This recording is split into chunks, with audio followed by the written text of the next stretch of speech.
Praise the Lord. Christ centred ఫ్యామిలీలోనికి మరొకసారి మిమ్మల్ని ప్రేమపూర్వకంగా ఆహ్వానిస్తున్నాను. ప్రియమైన వారలారా, భార్యాభర్తలను కూర్చున్న క్రీస్తు కేంద్రితమైన భార్యాభర్తల గురించి మనం మాట్లాడుకుంటున్నాం.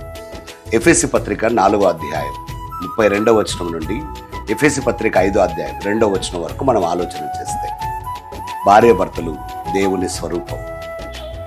భార్యాభర్తలు ఎలా ఉండాలి అన్నదానికి వాక్యం చాలా స్పష్టంగా మాట్లాడుతుంది. భార్యాభర్తల సంబంధం అంట వారు ప్రియులైన పిల్లల వలె దేవుని పోలి నడుచుకున్నాడని బైబిల్ చెప్తుంది. భార్యాభర్తల సంబంధం దేవుణ్ణి ఈ లోకంలో చూపించేదిగా ఉండాలి.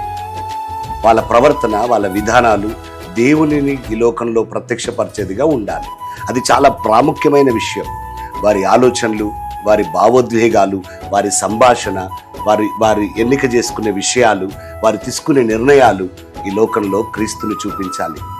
భార్య భర్తలు ఇద్దరు కూడా దేవుని స్వరూపం, దేవుని పోలిక, దేవుని మహిమ కొరకున్నారు. కాబట్టి మీరు దేవుని పోలి నడుచుకుంటున్నారా? మీరు ఆలోచించండి, మీరు నిర్ణయం తీసుకోండి. God bless you.